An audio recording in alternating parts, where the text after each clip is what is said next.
Black women have always been bosses, from shaping the next generation to creating the next innovation. We constantly raise the bar. African American women are blazing trails of future entrepreneurship and makes waves in almost every industry. It's time to appreciate the Black woman.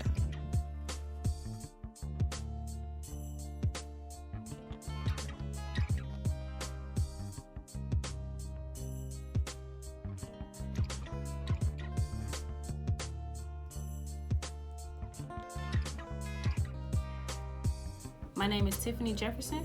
I work for the Savannah Center of Entrepreneurship, and I am a Black entrepreneur. Black women today are pursuing entrepreneurship in larger numbers simply because they are trying to create economic opportunities for themselves.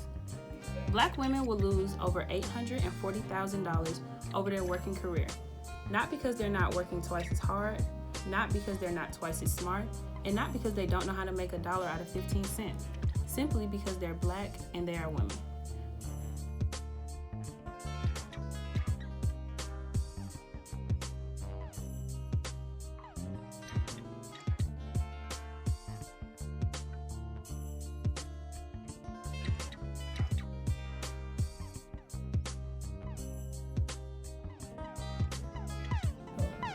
My name is Nala Liggins. I am the owner of Bossy Bees online boutique. I sell 25mm eyelashes, and I also sell regular 3D eyelashes. Yes. And I sell custom lip gloss, glitter lip gloss. You can pick any color, and I make them to order. So when you order them, I make them. The challenges I face as a Black business owner is making sure my products reach out to the audience that I'm trying to reach out to, and also doing everything on my own, not having no help, starting from the bottom, starting from nothing. Once you start from nothing, you have to come up, So it's hard, doing everything by myself with no help at all.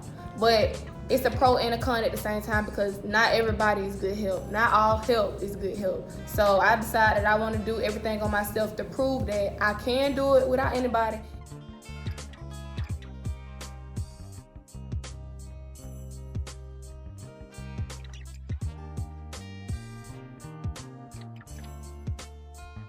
Suggest to anybody starting a business is to follow your dreams. If you have something set in mind that you want to do or you see yourself doing in the future, do that. Don't let nobody get in the path. If money is the issue, you make sure you hustle to get the money, to raise the money for your goals. And also, get you a mentor. Follow behind somebody that already started the business, so you'll have somebody motivating you and that you're looking up to. Don't ever let down on your own dreams. You gotta go for it. Period.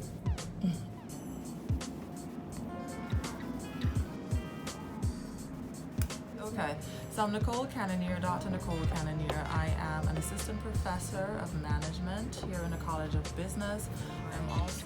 Entrepreneurs in general face several hurdles, right? It's a single person or a small group that's trying to establish a business, sell a product or service within a community. So there's always a challenge of first understanding whether or not your idea has any merit, has any worth in the community that you're trying to sell to. As a minority entrepreneur, minority in that person is female and also Black, then you have some of the stigmatypes related to what people think that Black entrepreneurs that are female should be doing. So should they be in social services? So they start a nonprofit to help the community, right? Should they be doing hair and nails and things that are more reflective of what might be deemed Black culture and the things that typically are so? Should they be braiding hair? All these sorts of things. Should it be reflective of what might be deemed Black culture and the things that typically are so? Should they be braiding hair? All these sorts of things. Should they be selling hair? Should they be in food service as an entrepreneur? Should you have your own restaurant is what I'm essentially capturing. So there certainly is a perception that you possibly are limited, right, in terms of your options by your ethnicity and also by your by the sex, right, the gender roles and so forth. Also, there's a challenge of one, if you don't fit into these other things, so say you want to be an entrepreneur in tech, or you want to start a business that is more service-based on something that is more high-end and appealing to a wider variety of people, you face the challenge of whether you'll be accepted, right? Whether somebody would prefer someone of a certain race to be in that role relative to you. The misconception that you would be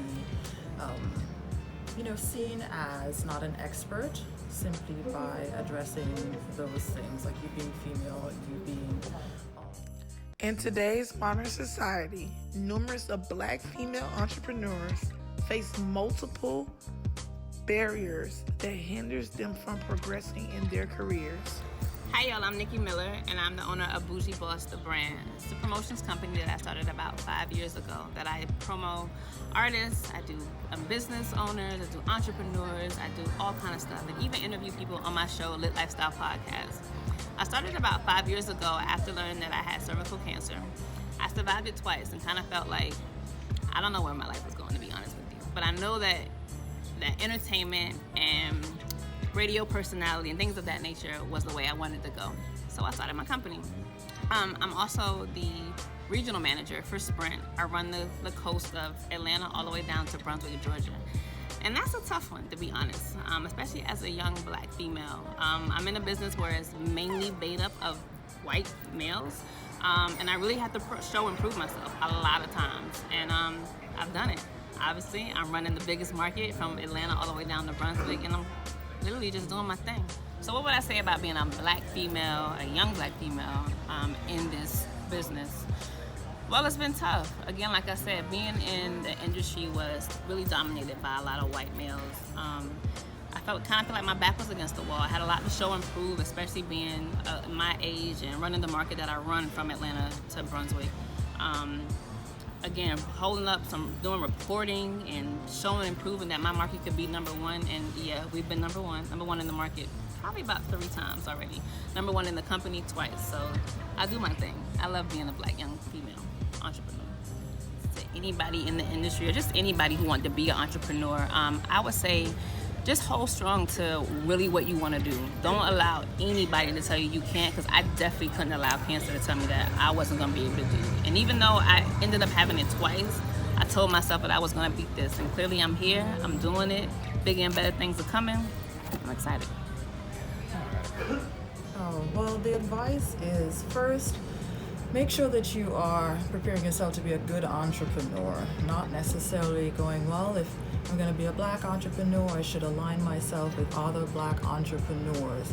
If your product is supposed to be for a wide market in terms of race and also income levels or anything like that, then one needs to expand beyond. So it's good to find support in your community, persons who are like you and who've done similar things. A good mentor would be useful in this respect. Also, to understand the business that you're going into, and some of that means stepping in and asking persons in those areas if they can help guide you, as opposed to going it alone and just coming up with everything that is new. But certainly understand the amount of work that goes into being an entrepreneur, that failures often lead to successes, and it's important that you understand other person's path to being a successful entrepreneur. Winfrey once said, "Do the thing you think you cannot do. Fail at it, try again, do better the second time." The only people who never tumble are those who never mount the high wire. This is your moment. Own it.